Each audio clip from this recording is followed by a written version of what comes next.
A hero named Leo Demonheart makes his way to a castle where he meets the Demon Queen Echidna and her 4 generals, Edward, Myrnes, Lily, and Chatina. He says that he wants to join Echidna's demon army, even though he was the one who abolished it in the first place. Echidna berates him and orders her generals to throw him out. Despite this, Leo constantly makes his way back inside and eventually convinces the generals to listen to his presentation. Edward vouches for his skills and is willing to take him in. Lily also wants to be with Leo as she wishes to marry him. Myrnes is not very enthusiastic about this, and then Chatina asks him why he wants to join the demon army. Leo goes on to reveal that after he defeated Echidna and her army, the people he had saved treated him like a monster and wanted to kill him over the fear that he was going to become the next Demon King. This led the Lord of Rhinylus to banish Leo from the city, despite the fact that he had protected the Philosopher's Stone from getting stolen. Leo struggled to sustain himself after this, and that was when he decided to give up on the world and side with the demons. Chatina believes his story and agrees to hire him for a trial period of 1 month. However, Leo has to stay away from Echidna so that she doesn't know about this arrangement. Later, Leo calls back to the time he saw Echidna telling her soldiers not to kill anyone, as she wants to rule over Rhinylus peacefully. The next day, Leo wakes up Chatina using Echidna's voice. She panics and attacks him in a hilarious fit of rage. Leo realizes that Chatina is under a lot of stress as the other demon leaders have retreated due to the damage he caused. As Chatina is the only general with the ability to handle an empire, Leo decides to help her with the mana reactors that only function on her wavelength. He morphs into an armored soldier with the name Black Knight Onyx to roam around without getting spotted by Echidna. However, he takes a break in between work and it upsets Chatina. Then he calls a woman named Dianette and tells her to give a report on the reactors. We learn that Leo has managed to solve the problem permanently by tuning Chutina's wavelength to other sorcerers using a talisman. Then he explains to Chatina the importance of delegation and helps her sort her work schedule so that she can have more time to herself. They finally become friends even though Leo asks for a kiss in exchange for his services. Later, Chatina asks Leo to help with a logistics plan at the Largo Sea that Lily isn't handling very well. Chatina says that the dragon folk of Largo are on good terms with Echidna and are helping with the transportation of supplies, but Lily is telling everyone to have fun instead. This is an urgent matter, so Leo visits Largo disguised as Onyx. He tries to come up with a plan of action, but he can't get anything done without Lily's approval. Seeing no other option, he summons a venomous viper and gets himself bitten to motivate Lily to get herbs for him. She transforms into the Divine Wolf and she comes across a bunch of obstacles on her way that have been set by Leo as a means of teaching her the importance of teamwork and delegation. However, instead of using any external support, she gets through each task by herself. Now, Leo disguises himself as a man named Godheart and visits her as she tries to take a giant leap over a cliff. He gives her some advice, but she still manages to overcome the obstacle all by herself. Leo thinks he has failed, but Lily manages to use his advice to come up with a plan by using her team efficiently. The task goes smoothly and Leo realizes he should have given Lily more credit. Later, he is summoned by Echidna. He goes to meet her as Onyx and she invites him to have dinner and drinks with her. She asks him to take off his helmet and he manages to change his face to avoid suspicion. Leo wants to escape the situation, so he tries to get Echidna drunk, but it doesn't work. Then he tries to ask her about her opinion on Leo joining the army, but she says that she's upset with him for stopping her from getting the Philosopher's Stone from Rhinylus. Leo questions her intentions with the Philosopher's Stone, and she tells him about the demon world, which is a total wasteland. Echidna wants to make life better for her people, and that's why she needs the stone to change the demon world. After he realizes her noble intentions, Leo respects her even more. Now Echidna asks him about his motivations and makes him uncomfortable as this is a tricky situation. He thinks of revealing his true identity to her, but then they are interrupted by Chatina and Lily, who reveal that Myrnes and Edward have left the army. After a short discussion, Leo goes to look for Myrnes, who claims to have gone on a journey, while Echidna looks for Edward, who wants to take his own life. After seeing his soldiers fail against a chimera, Leo meets Myrnes and tries to learn why he wants to leave. That's when he reveals that he's actually very nervous about some interviews as he's not a big talker. He proceeds to ask Leo to teach him communication skills over the next 3 days. Leo eventually agrees to it and reports to Echidna, reassuring her about him. Echidna also tells him that Edward was very upset because he thinks he's a worthless general. However, his daughter Julieta is keeping an eye on him now, so he won't do anything reckless. Later, Leo trains Myrnies by dressing him up as a waitress at a mess hall. He helps him out by giving some tips, and Myrnie starts off by talking to a mercenary group. They respond to him disrespectfully and try to harass him, but he teaches them a lesson while also speaking properly. Leo congratulates him for his progress, and then they carry out a mock interview where Myrnies asks Leo his true reason for joining the demon army. He is doubtful about Leo because he knows that he can destroy all of humanity by himself without any assistance. Myrnies also relates to how Leo must be feeling betrayed by the humans as he also had a hard time during his childhood due to his mixed origins. He goes on to confess that he was confused by Echidna's kindness when he joined her, and had planned to overthrow her later on. That was till Leo arrived and defeated them all. Myrnies begins to cry, so Leo proceeds to tell him a story roughly 1,000 years into the past. He says that Tokyo was a high-tech place with all kinds of technology, but then a portal opened up, allowing residents of the demon world to invade Earth. This led to an all-out war, and the humans created demon hearts to deal with the situation. Leo is also a demon heart, but he's the only one who has survived till now.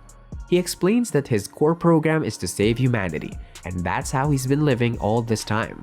However, after his recent betrayal, he decided to finally quit heroing and start a second life.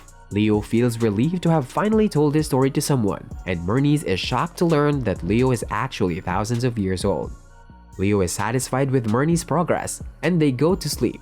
The next day, Julieta talks to Leo and tells him that Edward was disappointed in his troops after they lost to Archimeras. However, he is not accepting their reasons as he believes they should be as skilled as him. Leo comes up with a plan and takes Lily and Julieta to a Phantom 9 suit that existed from the machine era. He activates it and the suit makes its way to Edward's troops. It turns out to be more powerful than expected and malfunctions, so it attacks Edward, who tries to fight it. Then Leo and Julieta drop by to help him defeat the suit by giving him some tips. He succeeds, but the suit calls for backup and 3 other suits awaken. Luckily, Echidna and the other generals arrive to help out. The Demon Queen takes down the machines, thus allowing Leo to resume his lesson with Edward. He ridicules him for not knowing how to defeat a Phantom 9 suit, and then explains to him how he should work closely with his team when it comes to fighting chimeras. Edward finally comes to his senses and apologizes to his troops for his behavior. They request him to continue as their general, and he promises to do better. The next day, Shutina tells Leo that he will probably get promoted, and he promises to reveal all of his intentions during the meeting. After this, he thinks back to the time he met Ibrad, a demon popularly known as the Joiner of Hands. A flashback begins where we see Ibrad trying to make a case for his life to avoid getting killed by Leo. He talks about Belial, who opened the portal to the human world so that demons could experience a better life. Then they engage in a lengthy conversation where Leo also shares his origin story. The both of them bond as Ibrad tries to convince Leo to live the kind of life that would give him happiness. During this discussion, Leo also reveals that he is currently the weakest model among the demon hearts and is training to become stronger. After they are done talking, Ibrad is arrested by the containment squad, but he remains firm on his belief to create peaceful coexistence between demons and humans. This is where it is revealed that Ibrad was the one who planted the idea of quitting heroing in Leo's head. Now we're back to the present day, as Leo goes to meet Echidna in his Onyx disguise.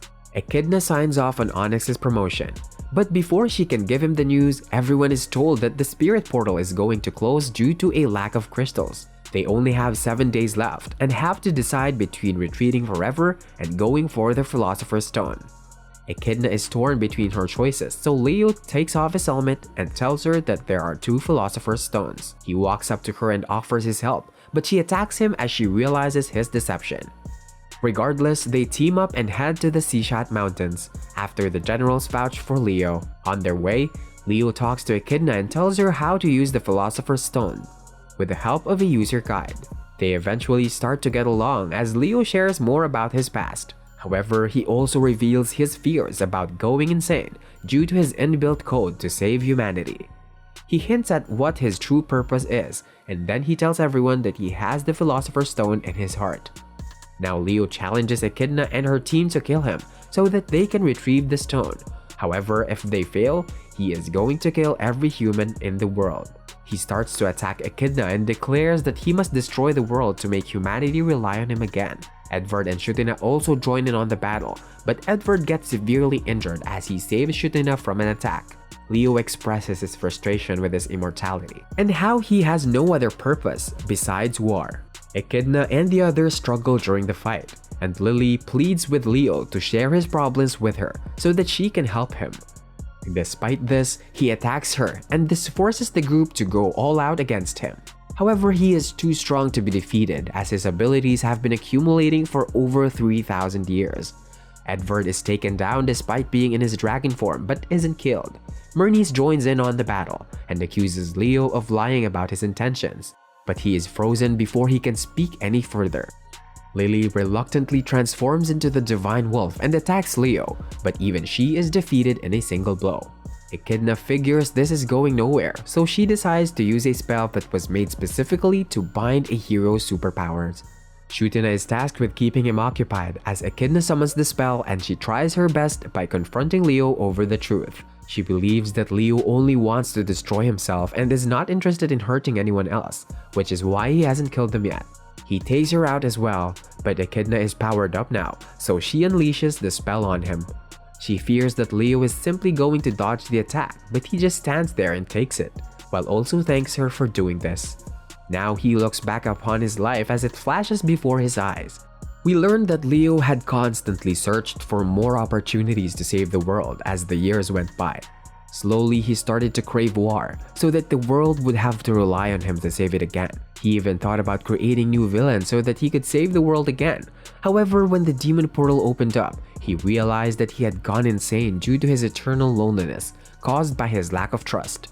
He managed to stop his villain program from continuing, but also realized that he was the greatest evil in the world. He needed someone reliable to take his Philosopher's Stone, and that was when he came across Echidna.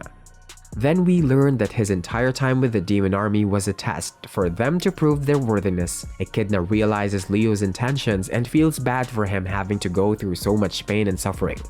Leo begins to question his own ideals after Echidna figures that he only wanted someone to save him from his identity of being a hero. However, she decides to give him a suitable death and disables his powers, thus allowing the generals to use their finishing blows on him. Leo collapses and feels good that he's finally lost. The generals and Echidna confront him about his plan, but he tells them to take the stone from his heart before it's too late. After an emotional sequence of events, Echidna decides against it and appoints Leo as the ambassador of peace between humans and demons. He requests each of the generals to kill him, but they refuse to do so. Shutina suggests turning off his inbuilt programming to cure himself, and after a brief moment of conflict, Leo manages to liberate himself. He finally makes good on Ibrad's advice and heals himself, thus stealing the stone again. Echidna offers her hand and Leo happily accepts it as a symbol of him quitting heroing. He begins his new life as Echidna's subordinate, and she asks him if he has any regrets about continuing to live. He reveals he genuinely wants to help her fulfill her wish to make a better world for her demons. Julieta interrupts their moment and reveals a lot of work has piled up during the time they were gone. Now Leo, Echidna, and the generals officially begin their new working relationship. And that's the end of the show. Like, share, and subscribe to stay updated on all my recap videos. I'll see you soon.